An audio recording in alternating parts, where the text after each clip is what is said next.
My principal, who became my mentor, saw something in me that I didn't see in me, and that was leadership. I think leaders are initiators. So I think a foundational principle there, if you're looking for a leader in your organization, you're going to look for that person that just says, let's just try it. And then we'll iterate later, but somebody's got to start it. There's a cost to being a workaholic, to being unbelievably driven. So self-care is a habit that is critical for the longevity of any CEO. People would rather follow a leader who's always real than one who is always right. My definition of leadership is... Welcome to the Agathos Consulting podcast. I'm Seth Neds, the founder and CEO of Agathos Consulting, and today I'm honored to be joined by Paul Casey. He's the author of 5 books. He's hosted 2 podcasts and has served as the executive director for Leadership Tri-Cities. He's also an executive coach, a speaker, a team building and communications expert at Growing Forward Services. Paul, thank you so much for joining the show today. It's really great to have you. It's a pleasure to be here. I know you've got a ton of experience in leadership development. Could you tell me a little bit about your journey and what got you into this field? Absolutely. So I went to school to be a teacher, elementary education. And after a couple of years, my principal, who became my mentor, saw something in me that I didn't see in me, and that was leadership. So he asked me to be his vice principal when I was only 24 years old. And he didn't have enough money to fund the whole position. So he said, would you teach physical education half the day and be vice principal half the day? And I said, okay, if you think I could do it, I will do it. 2 years later, I moved to this great state of Washington. And after 1 year, again, my superintendent said, hey, would you be the elementary principal? It was a private school system, so it's a little bit easier to move up. And I was like, oh, if you think I could do it, I'll do it. And so I stretched again. They paid for my master's degree in educational administration. And I started getting that taste of leadership. Years later, I became an executive pastor at a church, which is like being the COO of a nonprofit, where I got to do budgets and buildings there and chief of staff as well. I know somewhere along the line, somebody asked me in an interview, so do you read a lot of leadership stuff? And I was like, no. And they're like John Maxwell stuff? And I'm like, no. But then I'm making a note to myself, I got to find out who this John Maxwell guy is. I ended up like listening to 300 of his cassette tapes and then CDs. And then I made it a goal to read just dozens of leadership books a year. As I kept moving up in my positions, I just kept getting hungrier and hungrier for learning about what good, healthy leadership looks like. So, what was the transition from working in a leadership role to actually going off on your own into leadership? Yeah, I think I felt like I want to be around hungry people, hungry meaning hungry to learn about how to be a great leader. And sometimes when you're in an organization, people get complacent. And I felt like people that would actually pay for it and make time for leadership development, that's my ideal audience. So I decided to launch my business in 2015. And my target audience is those that want to become better leaders. And so I thought, all right, I've already been teaching in teacher conventions and being a public speaker. I learned what this cool thing called coaching was. It's like helping people develop a vision for their life and then construct goals to get there. I'm like, I do that naturally. That would give me a lot of joy. So I thought if I can do some speaking and training on leadership, if I can coach leaders, and maybe if I add team building on there and strategic planning retreats, I could have a 3-legged stool that would actually become a business. So that's when I took the dive, Seth, and I said, I'm going all in and become an entrepreneur. I know you work with a variety of leaders across different industries. What are some of the biggest challenges that CEOs face today in terms of leadership? I think culture is the biggest deal nowadays. I think it's both creating a culture and then maintaining a culture where people want to join up. So that leads to the hiring issues. And then that people want to stay, which is the retention issues. I think those are 2 of the biggest issues, hiring and retention, that I see CEOs trying to find good people and then that they don't jump for $1 an hour or 40 cents an hour somewhere else. But the culture that the CEO has created and the leadership team makes them want to stay because, hey, we like it here. We have enough pay and benefits. That's not an issue. But also, we're treating each other with honor and respect. And we like the work that we do. We feel like we're in our strength zone. So that's a big one. Another one, it probably goes along with this, is having the difficult conversations to stay on that mission, whatever the mission is of that organization. I think missions drift. I think it's easy to get caught up in the day to day that you don't confront employees who are going off in sideways energy and actually address those folks and try to bring them back above the line in their behaviors that are in line with that mission. Nobody wants to do that. But I think CEOs have to stay very vigilant and encourage their managers to also do that, to stay on the mission. I'll give you a third one. I think it's pushing through the day to create and execute a compelling vision. I think the only person in the organization that really has to keep the vision always in mind is the CEO or the business owner. And it has to be a compelling vision that people want to come along with. And I think we could talk more about this as this conversation goes along, but it's easy to just push that to the side and say, well, that's not urgent today, but I'm going to make time to actually see how the vision is going and are we carrying it? So I know you've written 5 books, right? Yes. Can you share the core principles that kind of form your leadership philosophy? Yeah, I've actually come up with my own definition of leadership. And so maybe I could break that down. So, my definition of leadership is inspiring, intentionally developed teams and initiating action to achieve transformational visions. So, a lot of big words in there. And so, let me break that down. So, inspiring, I think, is way better than forcing or getting people to do something. So, that goes to the motivation and leading in such a way that people want to come with. Intentionally develop teams, that goes to the hiring process and choosing people that are a good fit for the culture, but also continuing to offer training opportunities that will better people and make them even more marketable in their company or wherever they go eventually. The initiating action piece, I think leaders are initiators. So I think a foundational principle there, if you're looking for a leader in your organization, you're going to look for that person that just says, let's just try it. Let's just go.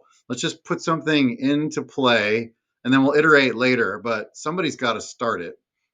And then finally, to achieve transformational visions, you're going to hear me say vision a lot today, but people want to know where you're taking them. If you're the CEO, they want to know, are you taking me on a path that I want to go along with? And how's that going to be good for me? How's that going to be good for our customers? So, a bunch of those foundational principles wrapped into those 5 books.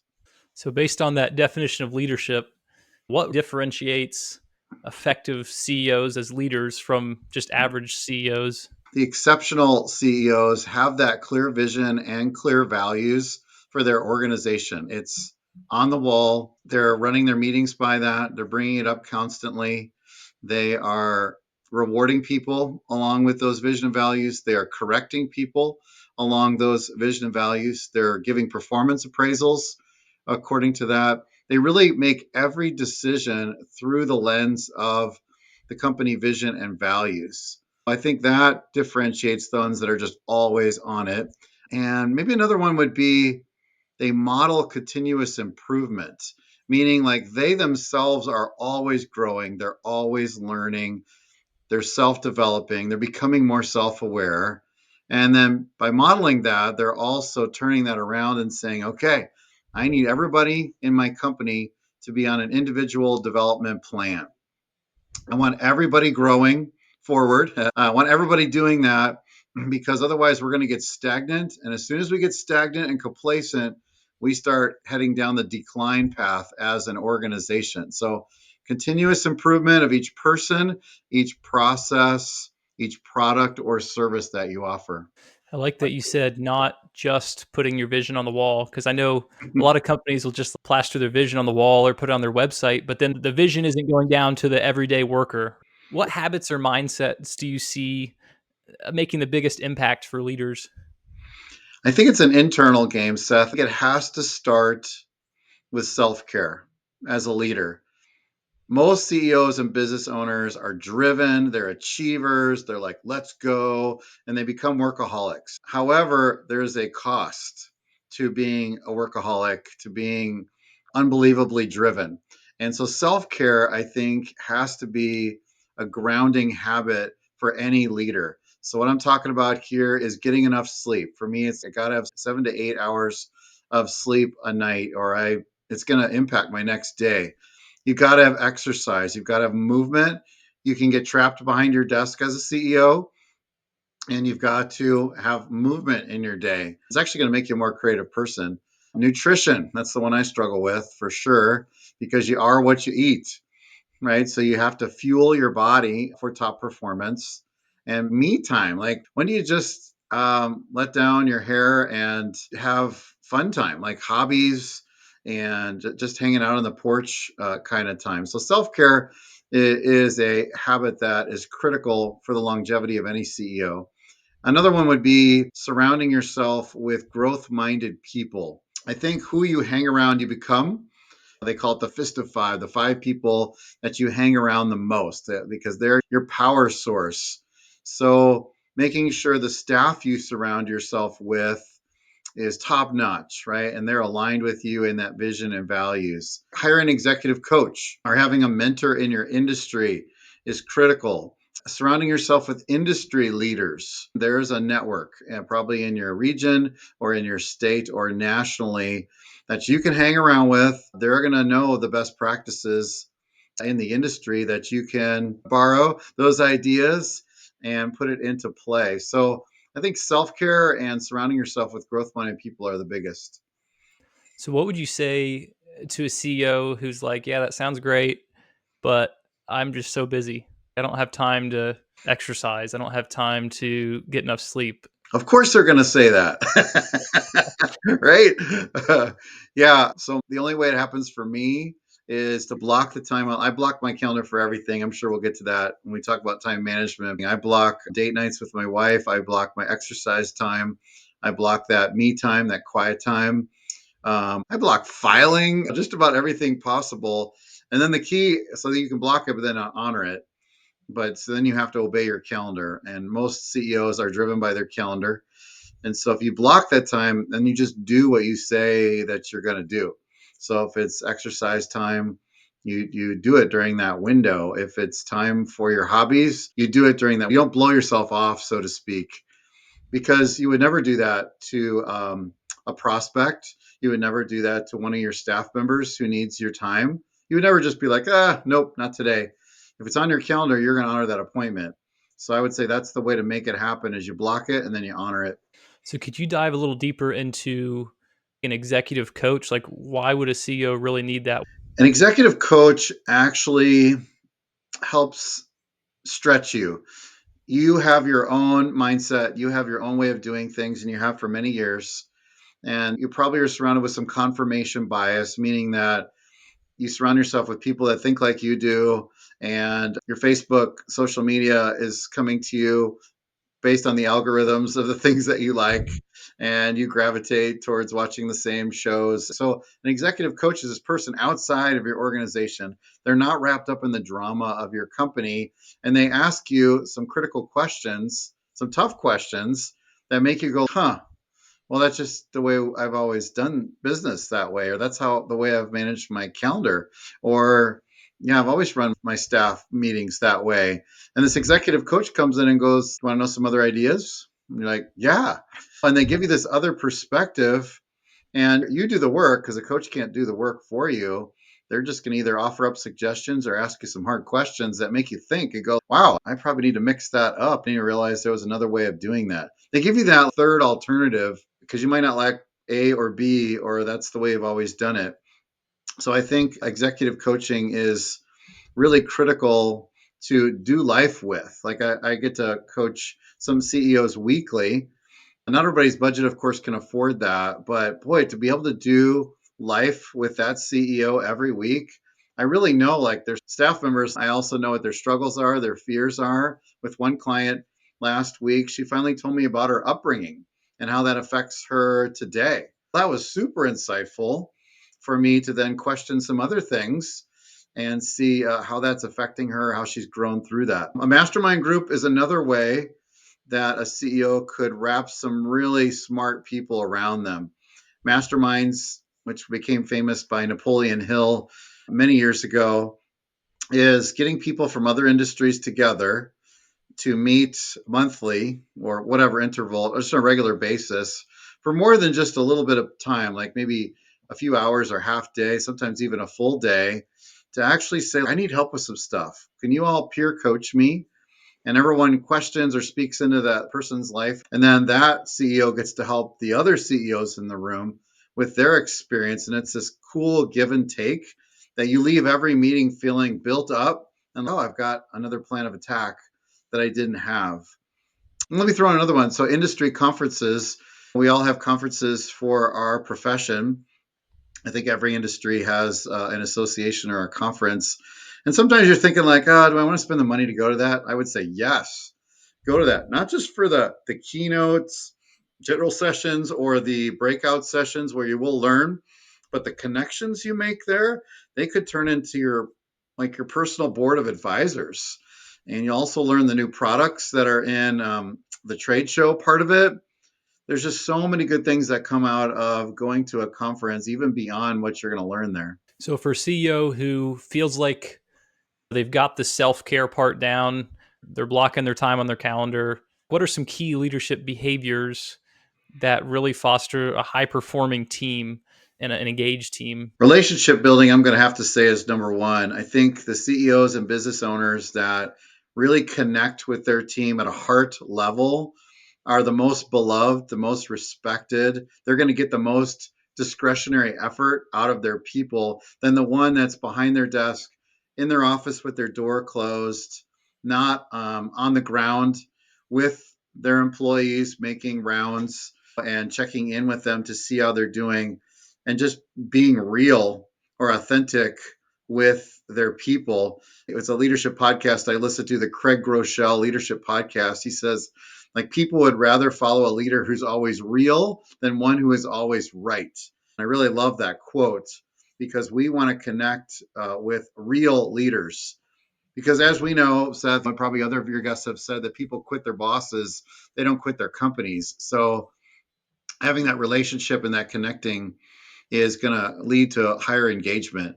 Vision, you've heard me say that already, will keep people engaged, because if I don't know where we're going, I'm going to squirrel away on other tasks and I might just get disinterested in the mission completely and then look for somewhere else to go. Clear metrics of what a win looks like for everybody in their job is essential. Some people go through the motions in their day to day, and nobody ever checks on to see if they're winning, or they get beat up verbally by their manager because of an expectation they weren't aware of. One of the companies I coach, they call it bring me a rock, or a leader says, bring me a rock. And they go, this one? They're like, nope, not that one. Go bring me another rock. And is it this one? Nope. And the concept is of, I don't know what the expectations are. So I keep striving and you keep saying it's not good enough. So I'm going to disengage from that kind of leader for sure. Putting people in their strength zone, I'd put it in this category. I am more engaged when I am doing what I love to do, and if I can do it well. I am the most engaged there, and I think most people are if they're plugged into their strengths zone. If you're in your frustration zone most of your day at work, you're going to burn out or you're going to quit because it's not fun. Not that all work has to be fun. I don't feel like it's a strength of mine. So I could do it for a while, but I can't do it for 80% of my day. And I'll add another one here, and that would be showing people the growth ladder in their organization. So I added this one because just this week I was with a company and I'm with the young leaders in the company. And they're like, we don't know what the top leaders at the C suite, what they're thinking of us for our future. Do you see us as eventual C-suite leaders? Do you see us in the short term as supervisors? Do you see us staying here for another 2 years? Because we don't really like that. We want to grow. So if you don't show them the ladder of, okay, you're going to go here by a year, and these are the competencies you need, and then you're going to go here another year, and you're going to get a bonus at this level for picking up those competencies, people will disengage and go, I'm going to go to a company that actually works with me on a plan for upward mobility. On the topic of aligning people or putting people in roles that they like best, do you have any personality tests that you recommend to help CEOs put people in the right place? Yeah, boy, I haven't met an assessment I don't like, Seth. So there are so many out there. I feel like I have a quiver full of them that I pull out. People can go to my website, growingforwardservices.net, and right there on the front page, you can take a free personality survey. It's one that was developed by Gary Smalley and John Trent many years ago, and it's the animal personality styles. I think it's fun because you don't mind being labeled as a lion, an otter, a golden retriever, or a beaver, but you could also do disc or the colors.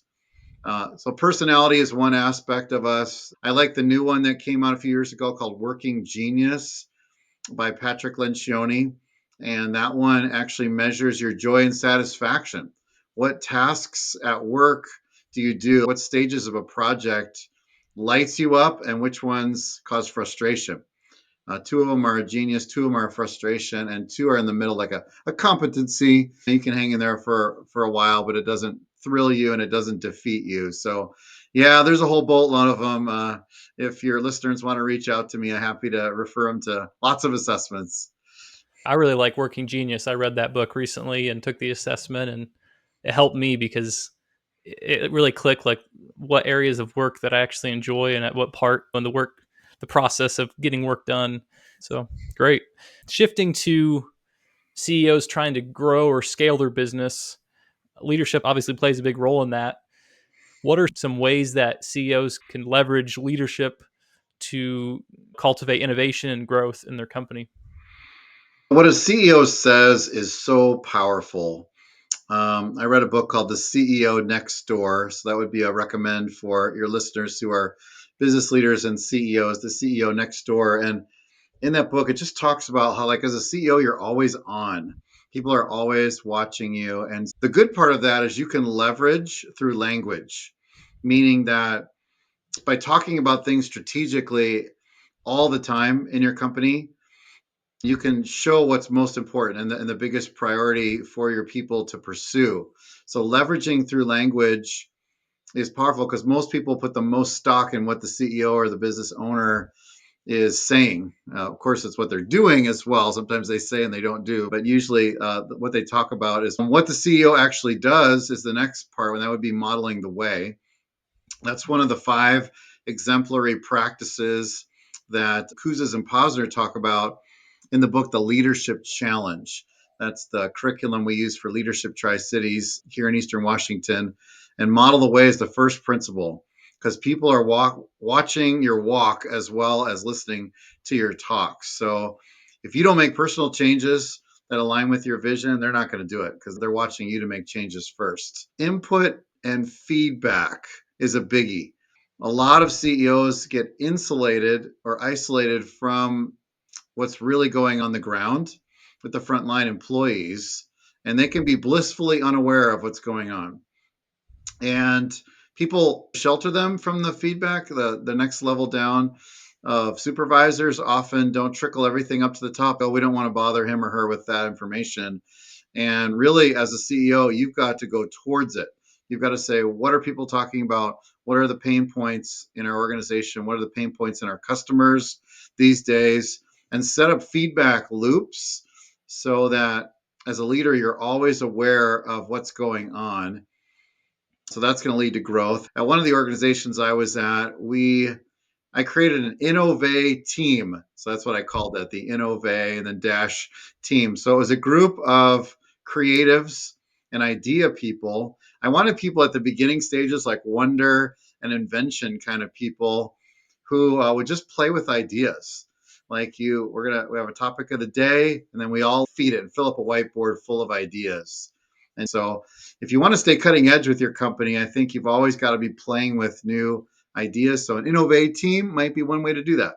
For companies that are in the middle of growing, right, you've got a lot of fast moving changes that are happening all the time. So, do you have any advice for CEOs that are trying to lead through change and manage all the disruptive periods?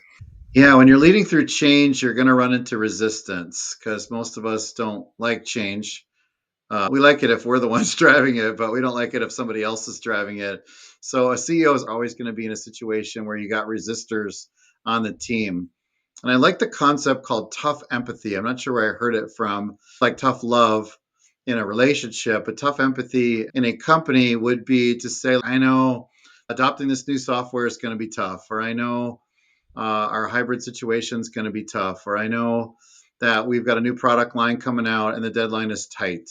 So the empathy part, and then the tough part is actually saying, and we're still going to pursue this. And this gets us to what the customers are saying they want. And this is going to make us more efficient. And this is going to make us better communicators. Those two words, tough and empathy, I think really go together. Also, through change, it's critical to be as transparent as you can be. The CEOs that stay vague, and I know why we stay vague, because I don't want to show that I'm committed to any course of action because things are unfolding day by day. During COVID, it was like hour by hour, things were unfolding. It was really hard to lead during that time. But whenever you do something that is not confidential, be as transparent as possible. People really appreciate that. And then you could say, I don't know much more than that, right? Or we're still talking about that. So I can only tell you up to this point, but I'm going to tell you whatever I can to be transparent. Because to be clear is to be kind, and to be kind is to be clear, says one of my favorite speakers, Andy Stanley. And none of us would want to say as a CEO, I want to be unkind, right? But anytime we're being vague during a change, efforts, we're actually being unkind to our people. Tell them, I think, what you could tell them. People are looking us to be a rock. Now, not that we can't have feelings, but they're looking to us to keep it together. So I'll use the words practically optimistic, because that was another book that I just read, Practical Optimism. And so optimism is thinking the best in all situations, right? Having lots of hope, but the practical part is also not being pie in the sky. We can actually get through this change. It's going to be hard, but I know we can do it. We have the capability on this team to be able to pull this off. Practical optimism is going to help you get from here to there through a change. So you authored a book entitled Leading with Supervision. Could you elaborate on the concept of supervision and then how that empowers CEOs? Yeah, I did the little play on words there of supervision and having super vision, right? Because they actually both play in. As a supervisor, you have to have a clear vision of where you're going, where you're taking the team. Vision is simply a snapshot of the future. That's probably the easiest way I could break down what vision is. So every leader at the top needs to be able to do three things with vision. You have to be able to craft it, and you've got to be able to carry it for the long haul until it becomes a reality. So the crafting part is where you've got this fire in your belly. We can't not do this, everyone. Like, in order to be a successful company or to reach more people with our message or with our product or service, like, we got to go here to this new destination. And you try to line that all up so that everybody is on the same page. But then you have to hit the go button. Casting the vision becomes the next strategy that leaders need. And that's where you get very strategic about, okay, I got to win over some of the long timers in this company. Then I got to win over my core team because people are looking to them when I'm not around. And then I'm going to win over my early adapters or influencers in the company. And then I'm going to cast it with an all hands meeting to the whole team. If you're strategic in how you cast a vision, there's a way better chance of getting buy in. John Cotter calls that your guiding coalition, and you build that along the way so that there is a better adoption rate of the change. And then there's the carrying part, and this is where, okay, we're doing this thing, and we got to keep it going. And people sometimes go, get a little boring. We still have to do this vision thing. Yes. And so the ways to drive that home is you have to change people's behaviors and align those to that vision, or else people will slip back or default back to the way they've always done it. So until it's fully integrated into all that you do, the change effort or that vision is never going to be accomplished. It's because vision leaks. I should have brought my cup here, but we drilled some holes in the bottom of the cup. When you pour vision in or water in, it's spilling out the bottom. And the George Barna quote always blows me away that people lose the vision every 21 days. And I'm like, oh my goodness, my people forget the vision every 21 days. That means today, someone's on day 22. They're forgetting the vision. And if I haven't said it recently, I might lose them, or they might just not be doing what I need them to be doing to keep this company going. So we have to have integration everywhere to keep vision going. So leaders, especially CEOs, face a lot of difficult situations and decisions. From the CEOs you've worked with, how can a CEO approach situations of conflict with their teams in a productive and positive way? I think the concept is called care fronting. Somebody said the term care fronting, meaning that because you care about the person and you care about the vision, you have to have a conversation with them and say, I've got to challenge you on this because we're going this way and your behaviors are not aligned with the direction that we're going. And if you don't like conflict, which most of us don't, you can call it a development conversation instead of saying a crucial or a difficult conversation. Just call it a development conversation. And in that conversation, you're realigning people to the core values of the company. And guess what? The values become the bad guy. You're not actually the bad guy or gal because you're saying we've all agreed to these core values and you're below the line. And this conversation is trying to help you get above the line once again so that we could stay on the same team together.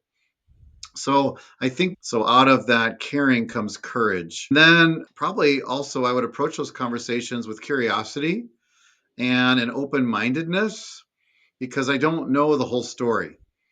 If I come into a conversation and feel like I know the whole thing, I'm setting myself up for a really negative conversation because I don't know what's going on in their head and their heart, what's going on in their personal life. I've heard a bunch of the story of where they're behaving poorly, but I don't know why they did that. I don't even know if that's the full story, right? I'm hearing it secondhand as a CEO.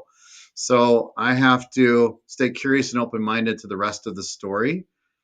And then once I know the story, I could stay firm on what matters most. Like, we are not going to compromise these values. If you want to stay in this organization, I need you to align with those. And I can also be flexible with the how that employee can get to those values or get that behavior back above the line.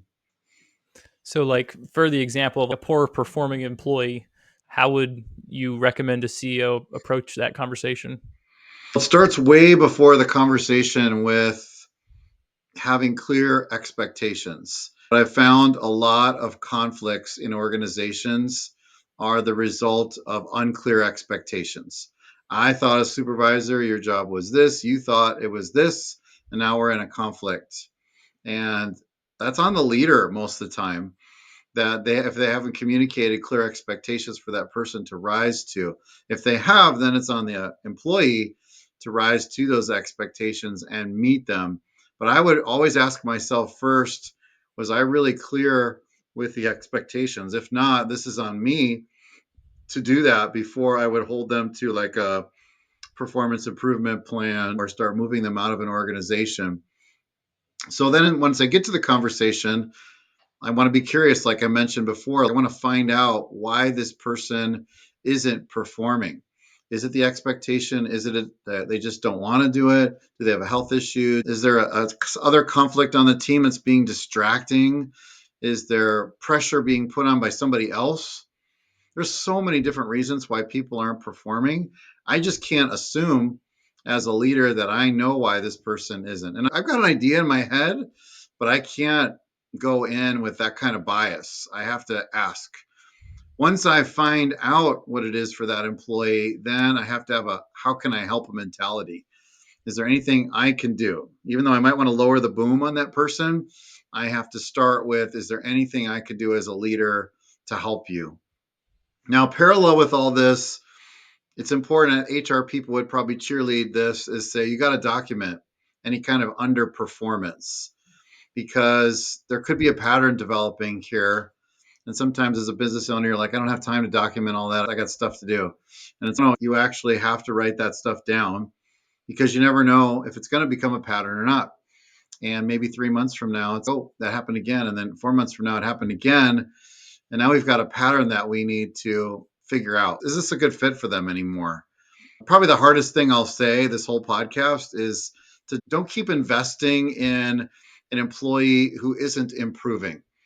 Because I know if I'm not improving in a company, I'm going to move heaven and earth to show you, boss, that I want to be here. And I'm going to do actions that get there. But we all know people in our companies that just gave up somewhere along the line. They're retiring in place and they're not improving. And by you pouring into them still and they're not getting better, it's like you're burning piles of money. And most of us CEOs would go, it's like we would never burn piles of money. But that's really what you're doing when you're pouring into someone who isn't improving. All that takes time. And I know you've written a book on maximizing every minute. What are some key tools and techniques that CEOs can use to really maximize their time? Yeah, I'm a nerd when it comes to time management, a little OCD with it. So I'll just give you a few off the top here. I usually start with having a daily review preview at the end of every day. So before you hang it up for the day, you block your calendar, a 15-minute period of time, just put daily review preview on there where you look ahead at tomorrow and you say, what are my top three priorities for tomorrow? I'll be really disappointed if I don't get those three things done. Not seven, not 12, but three. Like those are the big three for tomorrow. Do the life part of the work life rhythm. And I've really come to relish this time. The review part is what are my wins from today? What did I get accomplished today? What are these post-its that are all over my desk? Let's get them onto one list. The getting things done guy, David Allen would say, you just have one list that you work off of and clean my desk a little bit before I leave. So the daily preview review would be number one. Second, I would say front load those priorities into your day tomorrow. Most of us, especially most business leaders and CEOs, are morning people or they've had to become morning people to get ahead of the tsunami of problems that come at them. So try to get those priorities done first because you're going to feel so good to not procrastinate those anymore. If you start with just checking your email and solving problems, you're going to end up an hour and a half later going, wow, I've just had my head in my email the whole time and I haven't got anything done. And then we procrastinate another day. Blocking calendar, you heard me say already, which is making appointments with yourself and then putting tasks in those blocks and obeying your calendar. Delegation and empowerment is one. One of the best ways you can have work life balance is to have a great team around you where you can just count on them and they're going to shield you from a lot of the problems that come.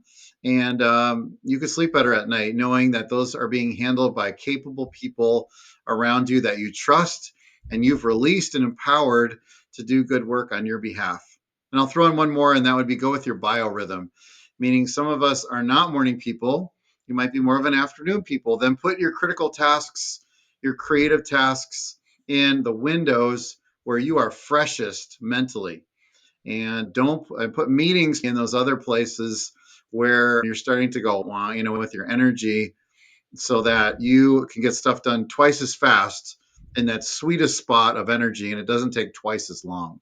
What is maybe the most important leadership lesson that you've learned throughout your career? My favorite leadership quote is by Maxwell on everything rises and falls on leadership. That's a biggie because you might push back and say, Paul, everything? And I'd be like, yeah, everything. Somewhere along the line of the problem that we have now, some leader either didn't make the call back then, whenever that back then was, or they made the wrong call. Now we have this problem right now. So you could tie it to some type of leadership omission or commission from the past. That's why it's so critical. So leadership really does set the culture. Another lesson, you just got to love people. Like, I don't believe anybody should be in leadership that doesn't love people and want to see them develop. Sometimes individual performers that are great technically will get promoted to leadership, and it's a disaster if they don't have the people skills or the desire to love people and see them develop. And so everybody suffers underneath that person because it's either not on their radar screen or they just don't believe that people need to be developed. So that's a biggie. A third one would be you really don't have the right to have a bad attitude at work when you're in leadership. And you might be like, Paul, we're human, right? I'm like, yeah, we're human, And we do have bad days, but we can't reflect that to the rest of our people because people become shadows of their leaders. So if I'm coming to work all moody, my people are uncertain. If I come to work negative, my people become negative. And so I really have to take care of that by staying healthy, doing that self care I mentioned before, having these trusted advisors that I can maybe vent to or process life with. And then I'm at work, I'm on all the time. So I really don't have that right to bring a bad attitude to work. For CEOs that are looking in the future into 2025, what are some trends, some challenges that you see impacting leadership in the next few years? The hybrid workplace is still an issue. We go all virtual in COVID, then we come out of it, and then it becomes hybrid. And then CEOs are saying we need people here in place in the office. And then people got used to being home and the flexibility of that. And so now they're saying we got to have flexibility in order to work in this company. And so CEOs are in this constant tension of, I think it's best if they're here in person. And other CEOs are like, that's totally cool as long as they get their work done. Doesn't matter where they do the work. Another one that I'm hearing a lot recently is the generational conflicts. Somebody said there's 5 generations in the workplace now. You've got the greatest generation, the boomers, the Xers, the Ys, and the Z's. Each one of them have different motivators. As a CEO, I think it's really important to study what each of these generations want in the workplace because it's different. It's often different from what the CEO, him or herself, is driven by. I just see CEOs scratching their head like, I don't get it. I don't know why they're thinking this way. Instead, we have to go after it as leaders and go, all right, I really want to hear their thinking behind this. I also have to say, this is what we can do in our company, and this is what we can't do in our company to get our mission accomplished. It's interesting you mentioned the different generations. I did a podcast a couple weeks ago with a friend of mine who works at KPMG over in Zurich, and he talks about leading Gen Z and the differences between different generations. I'll put that on the screen if you guys want to watch it. But what is one piece of key advice you would give to CEOs who are really looking to take their leadership to the next level? What's something you would leave them with? It's important for us as leaders to not have any fatal flaws. We all have flaws. We all have weaknesses. None of us are perfect and we can't be good at everything as leaders. But it's really important that they don't become fatal flaws that take us out of the game, that disqualify us and hurt people with our leadership. Leadership is an inside game. If you've got elephants in the room, in our emotional room, like character qualities or trauma from the past, it's really important to get those dealt with. We might need a therapist, we might need a coach, we might need other helpers in our life to help deal with that. But we just carry that to every position that we're in until we deal with it. So those elephants in the room can really stomp on people around us.